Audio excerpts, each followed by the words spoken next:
हम लोग ये कह रहे हैं कि 0 से 15 साल तक, मतलब 10वीं 12वीं तक बच्चों को इतनी अच्छी शिक्षा दी जाए कि वो आगे चलकर व्यवस्था पर बोझ न बने। और इसको करने के लिए हम लोग को 10 वर्ष लगेंगे। ये भी बात मैं कह रहा हूं, ये चीज आसानी से हो नहीं सकती है।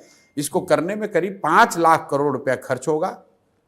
हर साल इसको हम लोग 50,000 करोड़ रुपया खर्च करके करेंगे, और जिसके तहत बिहार के हर प्रखंड में नेतरहाट जैसा एक विश्व स्तरीय विद्यालय हम लोग हर साल बनाएंगे, ताकि अगले 5 वर्षों में कम से कम हर प्रखंड में 5 नेतरहाट जैसे विद्यालय जरूर बन जाएं।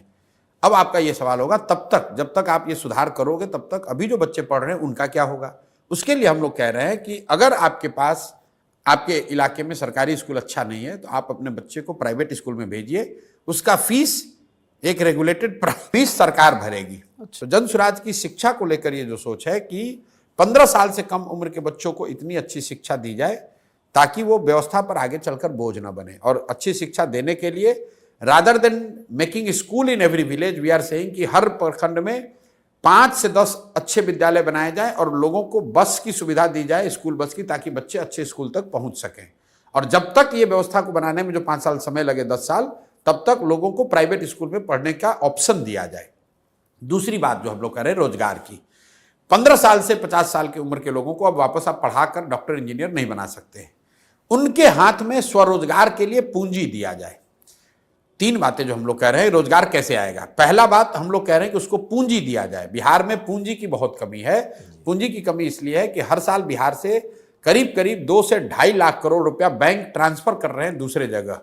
ये बिहार का पैसा है। बिहार का अगर सीडी रेशियो आप देखेंगे तो यहाँ देश के सीडी रेशियो 70 है, यहाँ पर 40 है। उसका मतलब यह है कि बिहार के लोग जो पैसा बिहार में जमा करते हैं, बैंक वो पैसा बिहार में इन्वेस्ट न करके बिहार के बाहर करते हैं। पिछले वर्ष बिहार में 4,21,000 करोड़ रुपया लोगों ने जमा किया बैंकों में। बैंकों ने लोन के तौर पर 1,61,000 करोड़ रुपया वापस दिया। बाकी पैसा कहां गया? बाकी पैसा चला गया गुजरात, कर्नाटक, तमिलनाडु, मध्य प्रदेश, महाराष्ट्र, जहां पर लोगों उद्योग धंधे लगा रहे हैं। तो हम लोग की सोच ये है कि 3 चीज करके यहां रोजगार, स्वरोजगार पैदा किया जा सकता है। पहला, बैंकों के साथ मिलकर काम किया जाए ताकि यहां पूंजी उपलब्ध हो। ये 2 लाख करोड़ रुपया जो बिहार के लोगों का पैसा है जो बाहर जा रहा है वो बिहार में ही रहे। बिहार के लोगों को लोन मिले ताकि लोग अपना घर बनाएं, उद्योग लगाएं, कृषि में काम करें। दूसरी बात हम लोग कह रहे हैं मनरेगा को कृषि से जोड़ने की, कि जो मनरेगा का पैसा है, मनरेगा का मजदूर है, जो भी किसान बिहार में फूड ग्रेन से मूव होके कैश क्रॉप की ओर जाएगा, उसको मनरेगा का किसान नहीं, मनरेगा के तहत उसको मजदूर फ्री दिया जाए। उससे क्या होगा कि लैंड की प्रोडक्टिविटी बढ़ेगी और बहुत बड़ी संख्या में जो एग्रीकल्चर से जुड़े हुए मजदूर हैं जो पंजाब हरियाणा जा रहे हैं, उनको यहीं पर मजदूर मिलने लगेंगे। क्योंकि जमीनी सच्चाई ये है कि जहां लाखों लोग, बिहार के लोग बाहर जाकर खेती में खेतों में मजदूरी कर रहे हैं, बिहार के खेतों में काम करने के लिए मजदूर नहीं है।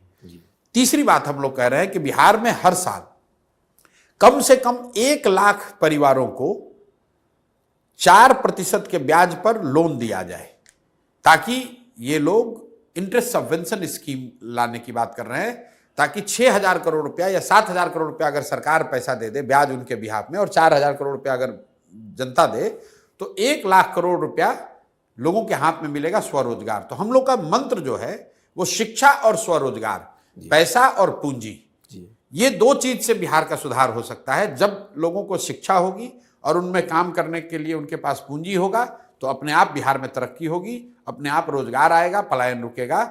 सिर्फ सरकारी नौकरी का वादा करके या 2, 4, 10 फैक्ट्री लगाकर बिहार की जनता को और बिहार से गरीबी दूर नहीं की जा सकती है।